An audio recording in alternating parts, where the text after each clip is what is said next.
Hello ಮೈ dears, ಇವತ್ತೊಂದು ಅದ್ಭುತವಾದಂಥ ಒಂದು ಕಥೆಯನ್ನು ನಾನು ನಿಮ್ಮ ಜೊತೆ ಶೇರ್ ಮಾಡ್ತಿದ್ದೀನಿ.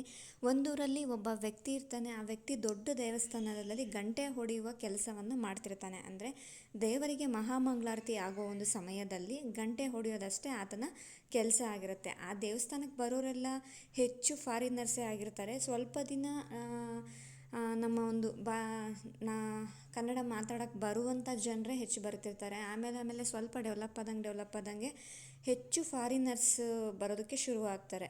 ಆಗ ದೇವಸ್ಥಾನದ ಕಮಿಟಿಯವ್ರು ಏನು ಮಾಡ್ತಾರೆ ಅಂದರೆ, ದೇವಸ್ಥಾನದಲ್ಲಿ ಇರುವ ಕೆಲಸ ಮಾಡುವಂಥ ಪ್ರತಿಯೊಬ್ಬ ವ್ಯಕ್ತಿಗೂ ಕೂಡ ಇಂಗ್ಲೀಷ್ ಮಾತಾಡೋದಕ್ಕೆ ಬರಬೇಕು ಅಂತ ಒಂದು ರೂಲನ್ನು ಮಾಡ್ತಾರೆ. ಗಂಟೆ ಹೊಡೆಯೋ ವ್ಯಕ್ತಿ ಓದಿಲ್ಲ, ಇಂಗ್ಲೀಷ್ ಬರಲ್ಲ. ಆಗ ಇಂಗ್ಲೀಷ್ ನಂಗೆ ಮಾತಾಡೋಕ್ಕೆ ಬರಲ್ಲ ಅಂತ ಕಮಿಟಿಯವ್ರ ಹತ್ರ ಹೇಳ್ತಾನೆ. ಆಗ ಅವ್ರು ಹೇಳ್ತಾರೆ, ನಿನಗೆ ಇಂಗ್ಲೀಷ್ ಮಾತಾಡೋದಕ್ಕೆ ಬಂದರೆ ಮಾತ್ರ ಇಲ್ಲಿ ಕೆಲಸ, ಇಲ್ಲ ಅಂದರೆ ಕೆಲಸ ಇಲ್ಲ, ಹೋಗು ಅಂತ ಹೇಳ್ತಾರೆ. ಆಗ ಯೋಚನೆ ಮಾಡಿ ದೇವಸ್ಥಾನದ ಹೊರಗಡೆ ಒಂದು ಟೀ ಶಾಪನ್ನು ಹಾಕ್ತಾನೆ ಆ ವ್ಯಕ್ತಿ. ಟೀ ಟೇಸ್ಟ್ ಸಖತ್ತಾಗಿರುತ್ತೆ, ಕ್ಲಿಕ್ ಆಗುತ್ತೆ, ತುಂಬ ಜನ ಬರೋಕ್ಕೆ ಶುರು ಮಾಡ್ತಾರೆ. ದೇವಸ್ಥಾನದ ಪ್ರತಿ ಭಕ್ತಾದಿಗಳು ಕೂಡ ಅಲ್ಲಿಗೆ ಬರೋರು ಪ್ರತಿಯೊಬ್ಬರೂ ಅಲ್ಲಿ ಟೀ ಕುಡಿಯೋಕ್ಕೆ ಹೋಗ್ತಿರ್ತಾರೆ. ತುಂಬ ಹಣ ಬರೋದಕ್ಕೆ ಶುರುವಾಗುತ್ತೆ. ಆ ಹಣದಿಂದ ಆ ವ್ಯಕ್ತಿ ರೆಸ್ಟೋರೆಂಟನ್ನು ಮಾಡ್ತಾನೆ, ಲಾಡ್ಜನ್ನು ಮಾಡ್ತಾನೆ. ಫಾರಿನಿಂದ ಬರೋ ಪ್ರತಿಯೊಬ್ಬರು ದೇವಸ್ಥಾನದಲ್ಲಿ 100-200 ಹುಂಡಿಗೆ ಹಾಕಿದ್ರು ಕೂಡ ಲಾಡ್ಜ್ಗೆ, ಹೋಟೆಲ್ಗೆ ₹1000 ಹಾಕ್ತಿರ್ತಾರೆ. ದೇವಸ್ಥಾನಕ್ಕಿಂತ ಚೆನ್ನಾಗಿ ಆ ವ್ಯಕ್ತಿ ಡೆವಲಪ್ ಆಗಿಬಿಟ್ಟಿರ್ತಾನೆ. ಒಂದು ದಿನ ಒಬ್ಬ ಫಾರಿನರ್ ಬಂದು ಇಂಗ್ಲೀಷಲ್ಲಿ ಮಾತಾಡಿಸ್ತಾರೆ. ಆಗ ನಿಂಗೆ ಇಂಗ್ಲೀಷ್ ಮಾತಾಡಲಿಕ್ಕೆ ಬರಲ್ವಾ ಅಂತ ಅವ್ರು ಇಂಗ್ಲೀಷಲ್ಲಿ ಕೇಳ್ತಾರೆ. ಈ ವ್ಯಕ್ತಿ ಹೇಳ್ತಾನೆ, ನನಗೆ ಇಂಗ್ಲೀಷ್ ಬರಲ್ಲ ಅಂತ. ಬಹುಶಃ ನಾನು ಇಂಗ್ಲೀಷ್ ಮಾತಾಡೋದಕ್ಕೆ ಬಂದಿದ್ದರೆ ಇವತ್ತಿನ್ನೂ ಗಂಟೆ ಹೊಡ್ಕೊಂಡೇ ಇರ್ತಾಯಿದ್ದೆ. ನನಗೆ ಇಂಗ್ಲೀಷ್ ಬರದ ಕಾರಣ ನಾನಿವತ್ತು ಒಂದು ಟೀ ಶಾಪು ಓಪನ್ ಮಾಡಬೇಕಾಯಿತು. ಓಪನ್ ಮಾಡಿದೆ, ಮತ್ತು ನನಗೀಗ ಅದರಲ್ಲಿ ಹೆಚ್ಚಿನ ಒಂದು ಸ್ಥಾನವನ್ನು ಗಳಿಸಿದ್ದೇನೆ. ನನ್ನ ಲೈಫ್ ಈಗ ಚೆನ್ನಾಗಿದೆ, ಹೆಚ್ಚಿಗೆ ಹಣ, ಸಿರಿ ಸಂಪತ್ತು ಎಲ್ಲವನ್ನು ಗಳಿಸ್ಕೊಂಡಿದ್ದೇನೆ ಅಂತ ಆ ವ್ಯಕ್ತಿ ಹೇಳ್ತಾನೆ.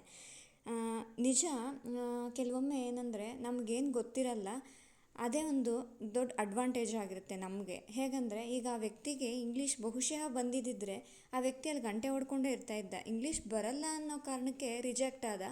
ಆದರೆ ಟೀ ಶಾಪ್ ಓಪನ್ ಮಾಡಿ ಫುಲ್ ಕ್ಲಿಕ್ ಆಗೋದ. ಹಾಗೆ ಜೀವನದಲ್ಲಿ ಸಹ ಕೆಲವೊಮ್ಮೆ ನಾವು ಎಲ್ಲೋ ಇಂಟರ್ವ್ಯೂಗೆ ಅಂತ ಹೋಗ್ತೀವಿ, ಅಥವಾ ಎಲ್ಲೋ ಕೆಲಸಕ್ಕೆ ಅಂತ ಹೋಗ್ತೀವಿ, ಅಲ್ಲಿ ರಿಜೆಕ್ಟ್ ಆಗ್ತೀವಿ. ಹೊಸದಾಗಿ ನಾವೇನೋ ಓನಾಗಿ ಶುರು ಮಾಡ್ತೀವಿ, ಅದು ಕ್ಲಿಕ್ ಆಗುತ್ತೆ. ಅದು ಹೆಚ್ಚಿನ ಒಂದು ಹಣವನ್ನು ಸಂಪಾದನೆ ಮಾಡೋ ಥರ ಕ್ಲಿಕ್ ಆಗುತ್ತೆ. ಆಗ ಒಂದು ಹೇಳೋದಾದರೆ, ನಾವೆಲ್ಲಿ ರಿಜೆಕ್ಟ್ ಆದ್ವಿ ಅಂತ ಅಂದ್ಕೊಂಡು ಇಲ್ಲಿಗೆ ನಮ್ಮ ಲೈಫ್ ಮುಗೀತು ಅಂತ ಅಂದ್ಕೊಳ್ಳೋದಕ್ಕಿಂತ ಒಂದು ಹೊಸ ಆರಂಭ, ಅಥವಾ ಹೊಸ ಒಂದು ಯೂಟರ್ನ್ ತಗೊಳುತ್ತೆ ಅಂತ ಅಂದ್ಕೊಂಡು ಮುಂದಕ್ಕೆ ಸಾಗಿದ್ರೆ ಖಂಡಿತ ಲೈಫು ಎಲ್ಲಿಗೋಗಿ ಮುಟ್ಟಿರುತ್ತೆ ಅಂತ ಅನ್ನೋದಕ್ಕೆ ಬಹುಶಃ ಈ ವ್ಯಕ್ತಿ ಉದಾಹರಣೆ ಅಂತ ನನಗನ್ಸುತ್ತೆ ಮೈ ಡಿಯರ್ಸ್.